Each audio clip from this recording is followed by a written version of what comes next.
I'm Laurie Cardoza-Moore, and this is Focus on Israel.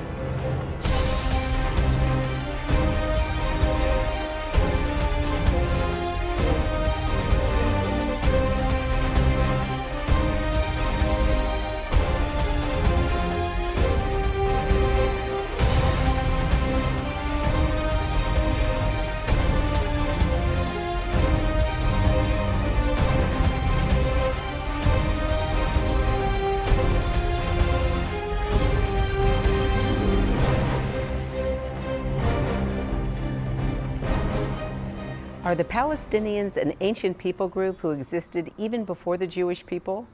Where does the word Palestine come from?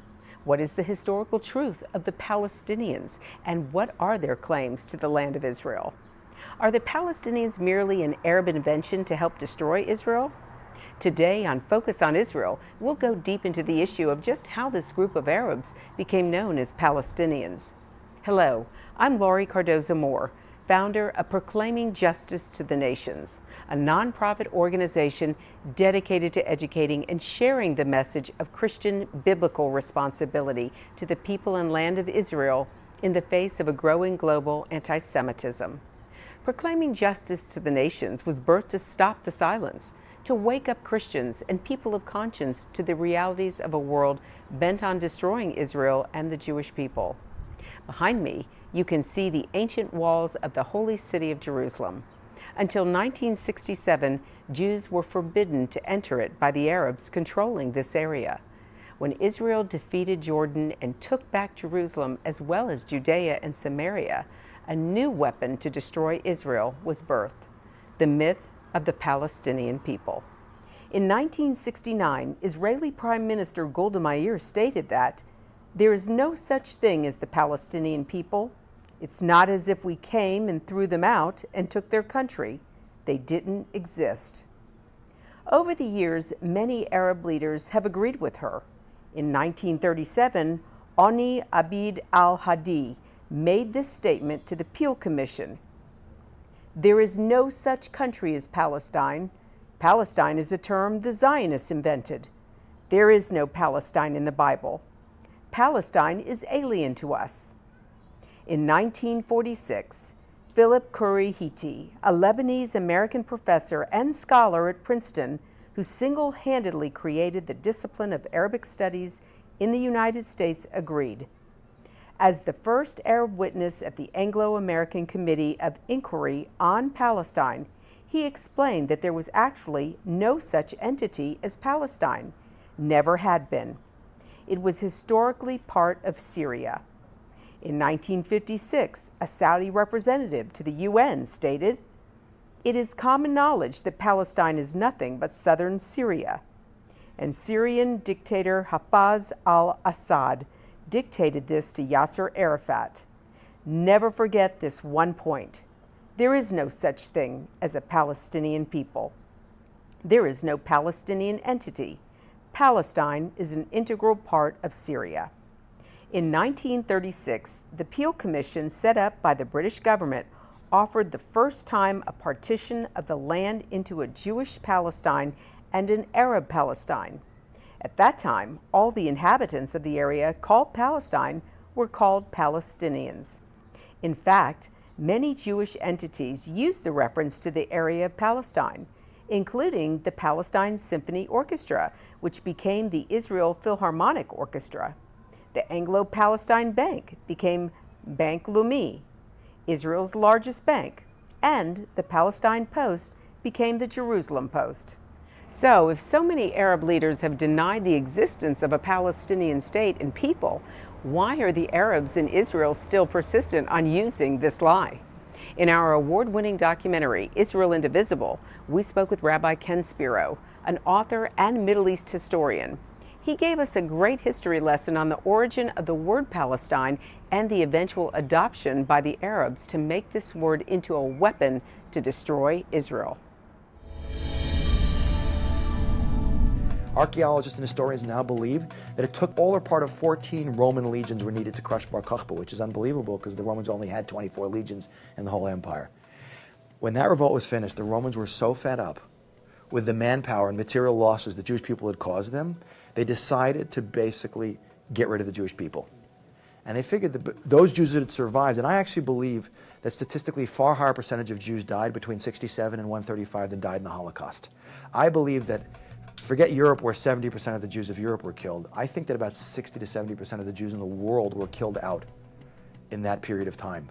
So the surviving Jewish population in the land of Israel, the Romans decided we've had it with you guys. So what they did was basically decide the best way to get rid of a people, besides to continue to persecute them, was we're going to cut them off from their country. So they renamed the country from Judea, they said let's give it a non-Jewish name, to Philistia, named after the extinct Philistines. But it's amazing because their agenda was to do exactly what is going on today. Cut the people off from the land by creating an alternative identity and connecting the land with that identity. Exactly like there are no Philistines alive today, okay? They've long since disappeared. So they renamed the land, instead of Judea, Philistia, after the extinct Philistines. They renamed all the cities in Israel. But it was the whole thing was done deliberately to cut the Jewish people off from their country in the hopes that they would, this annoying people who never seemed to go away, would finally disappear. Brilliant strategy move to win the hearts and minds of the West and remove the support from Israel. We have to reorient the conflict from mighty Arab world to little Israel to mighty Israel to the small persecuted Arab people. But we can't call them Arab people because so they invented this term. The Palestine Liberation Organization was created in 1964, Ahmed Sukkari. And the goal was to reorient the conflict and change history. You know how perception becomes reality.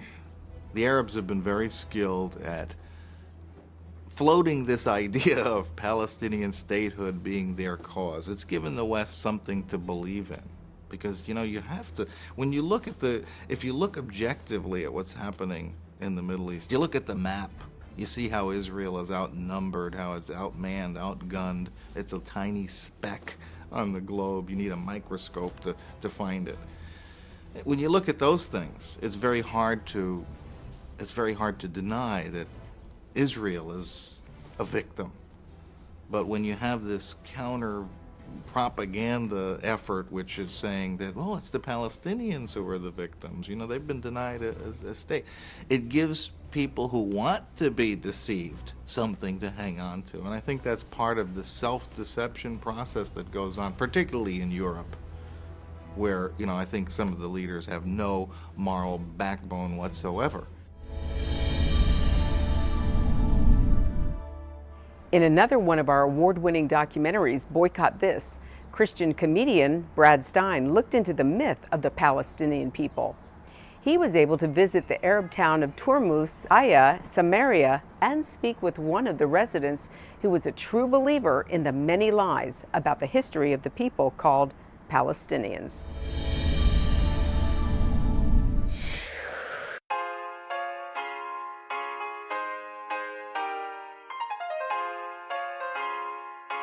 My house is right over there. Mm-hmm.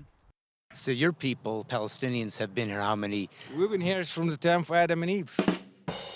So were they called Palestinians then? I don't even know what they were called.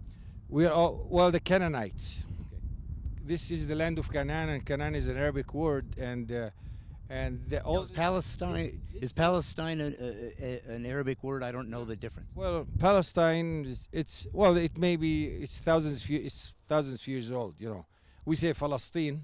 Okay. Palestine. Palestine. So do you spell it the same though with the P? No, with an F. Okay. Palestine or Philistine. That's Palestine. So this is what Arabs named themselves was Palestinians? Well, we're right. Okay. And also we call it the countries of Sham, or the Bilad al-Sham, which includes Palestine, Jordan, Syria, Lebanon. So like biblical names, I mean, that are Palestine. If you look at a Bible that's been printed 200 years ago or 300, you will find the word Palestine in there. okay. The Bible always says Palestine. But the word Muslim or Muslim came from the Prophet Abraham. Oh, okay. He's the one that called his followers Muslims. And the word Muslim means submission to God.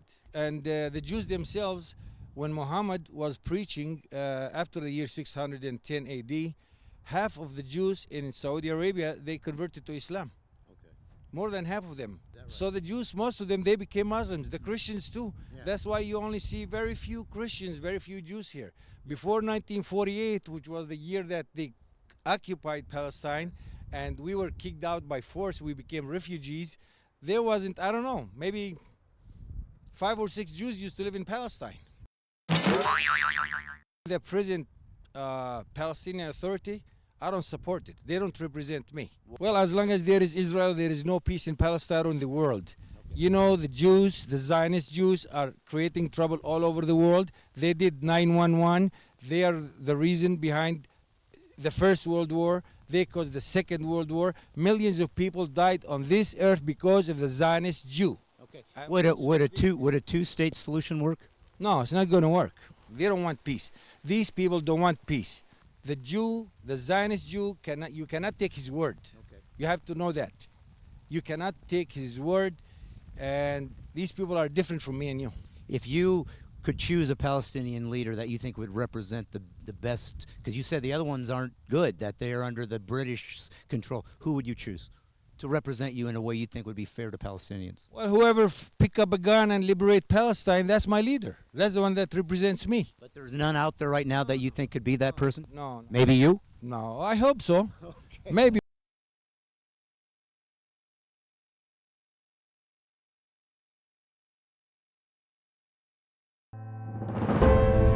I want to take you to Israel in pictures and film. I want you to see how God's sovereign hand can be seen before our eyes right here in this land. That's why PJTN is offering a special anniversary package that includes a captivating new book and award-winning DVD. Israel Rising is a unique visual story of Israel's miraculous journey from unforgiving desert to thriving nation. Thousands of years ago, the prophet Ezekiel foretold a future time in which the arid land of Israel would come alive for its people. Now this breathtaking book documents the fulfillment of this vision, as rarely seen photographs from the 1880s to the 1940s are juxtaposed with recent photos of the same locations. This book will inspire and captivate you as it illuminates Israel's foretold awakening in a new and unforgettable way. In addition, you'll receive the award-winning documentary, Israel Indivisible: The Case for the Ancient Homeland. This inspiring film examines the many political twists and turns that make Israel the world's most controversial nation. From Abraham and the Promise to the issues facing the Jewish state today, the film examines the historical, archaeological, legal, and biblical foundations for the modern state of Israel.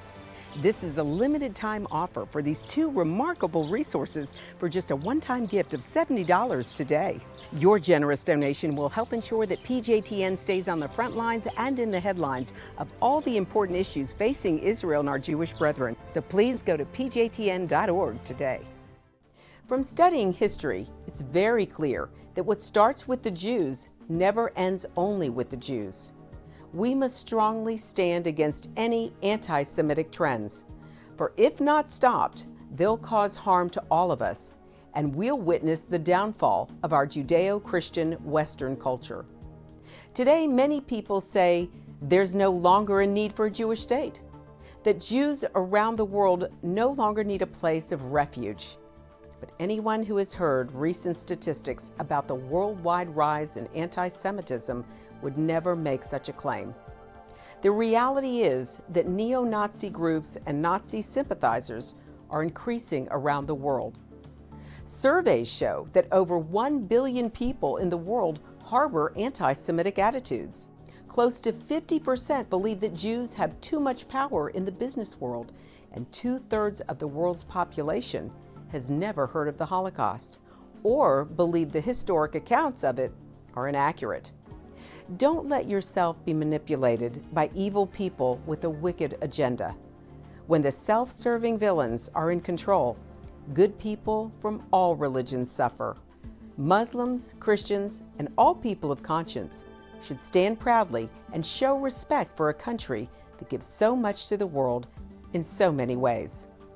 Do your part, do your research, and do what you can to make a difference.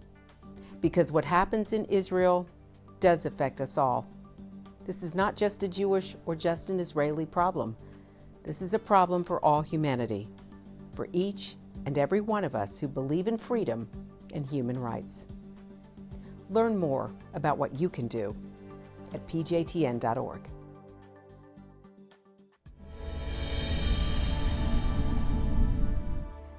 We've had the opportunity to speak with many experts who've expounded on the myth of a Palestinian nation, including Governor Mike Huckabee and Ambassador Danny Ayalon. Danny Ayalon is an Israeli diplomat, columnist, and politician. He served as deputy foreign minister and a member of the Knesset. From 2002 to 2006, he served as Israeli ambassador to the United States.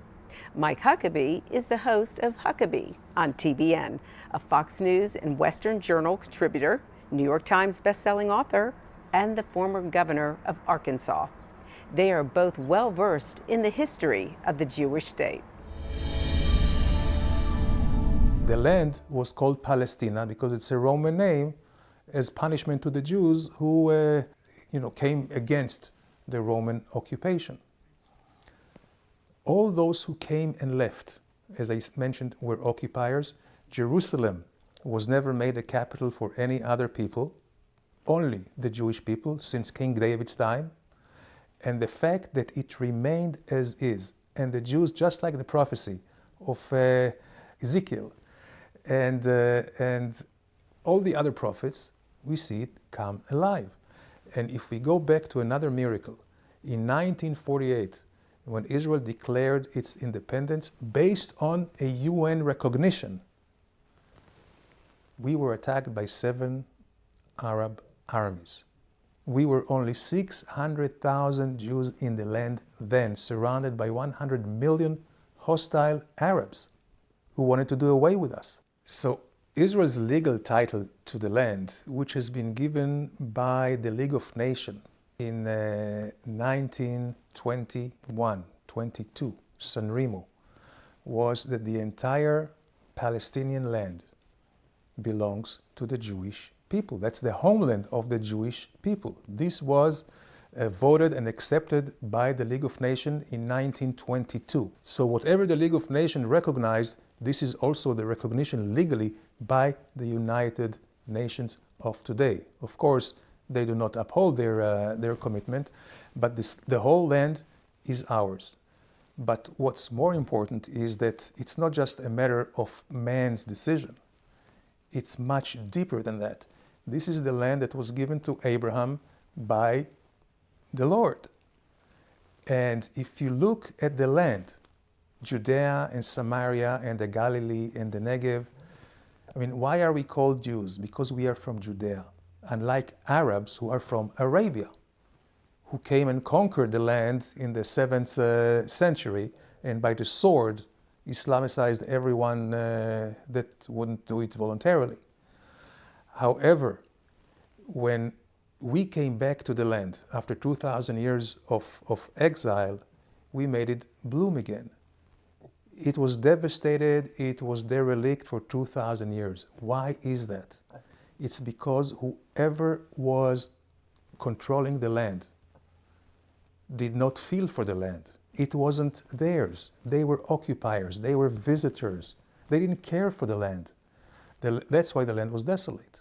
And this went for the Romans and the Greeks and the Muslims, the Ottomans, and at the end, the British. There are miracles all the time. David Ben-Gurion, our first prime minister of the modern Israel, said that in the Middle East, in order to be a realist, you must believe in miracles. And it is a miracle after miracle. First of all, the miracle of the return after 2,000 years of Jews from 4 corners of the world coming.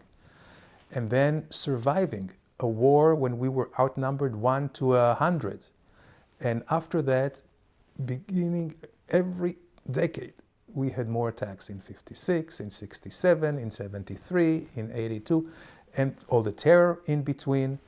And not only we survived, but we thrived. And the fact that we are now a strong and proud nation in terms of the economy, technology, agriculture, culture itself, and just to think that only 75, 80 years ago, we were down at the ashes of the crematorium. What's more important to us is our heritage. What's more important to us is our faith and our claim to the land. And the message that I want to give is that the Jewish land belongs to the Jewish people, just as the Jewish people belongs to the Jewish land. And this is full stop. Doesn't need any more explanation, any apologies. This is a fact of life. This is something that can be read in history. This is something that you see in archaeology. There is no inch of Judea and Samaria and the rest of the land of Israel that you cannot find 4,000 years of rich Jewish culture.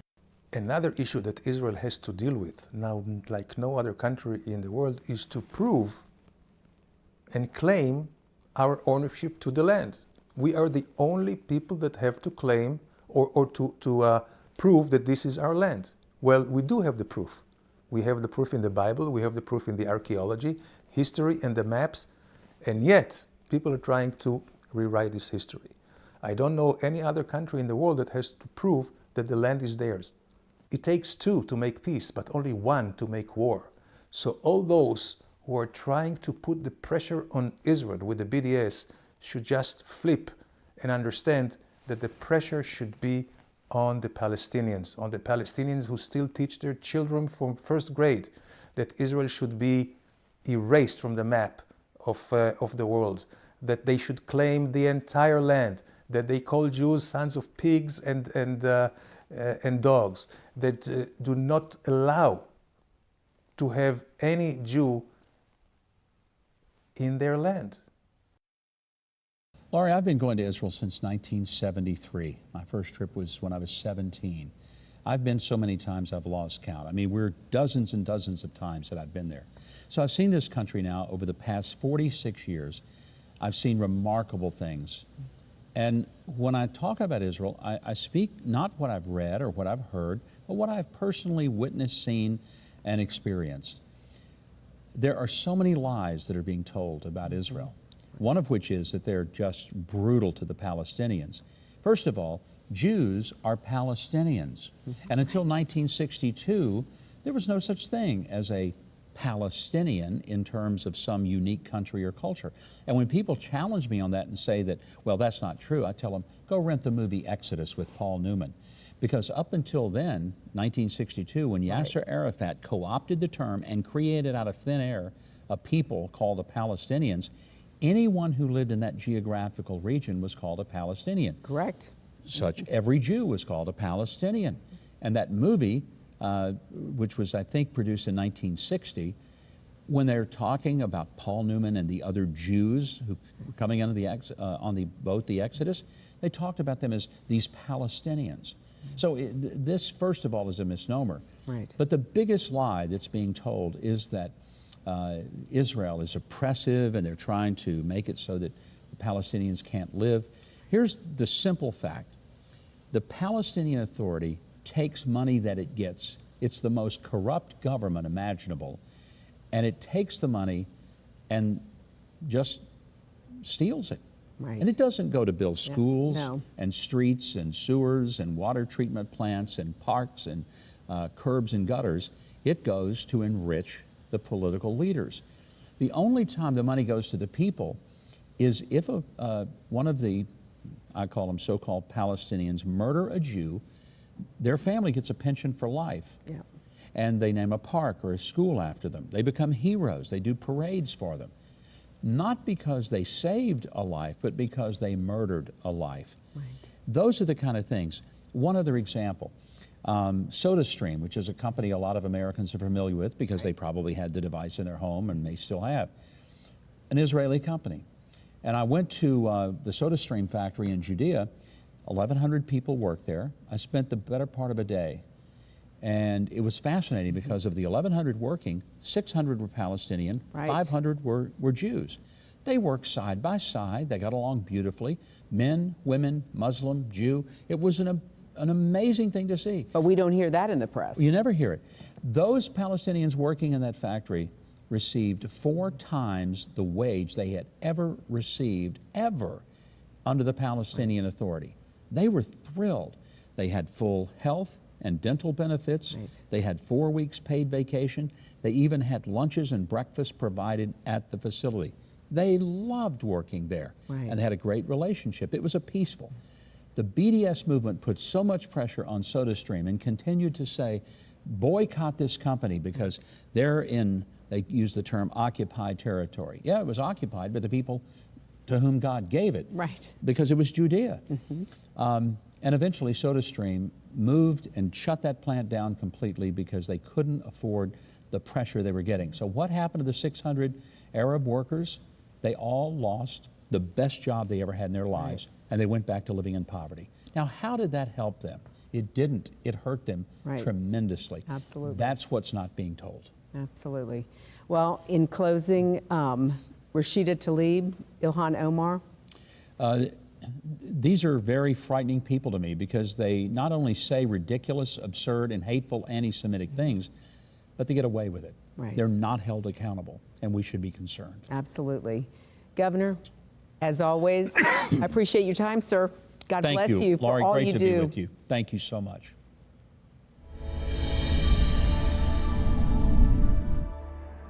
Well, that's our program for today, and I want you to know we appreciate your support. The time to take a stand is now. Be a leader in your community and in your church. One person can make a difference. Get involved with and support pro-Israel organizations such as PJTN. Call your senators, congressmen. Let your elected leaders hear from you. Visit our website to learn more. Sign up to receive free action alerts and order our films to share with family and friends. Please encourage everyone you know to tune in and become informed. If you're interested in starting a local PJTN chapter to combat anti-Semitism in your community, please contact us at info@pjtn.org. God bless you, and thank you for all you do on behalf of our Jewish brethren and all Israel. We'll see you next time on Focus on Israel. To support this program, send your tax-deductible gift to Proclaiming Justice to the Nations, P.O. Box 682711, Franklin, Tennessee 37068. You can also support PJTN online. Visit pjtn.org or call 1-877-873-9020. Anti-Semitism has reached epic proportions, and Israel is now surrounded by nations who seek its destruction. For Israel to lose just one battle would mean losing everything. As Christians, it is our biblical responsibility to stand with our Jewish brethren and Israel. PJTN needs your help to reach more Christians with this urgent message. Please visit our website to become a member today and order our award-winning documentaries. You must decide that you won't be silent. Sign up now at pjtn.org. God bless you, and thank you for your support and prayers.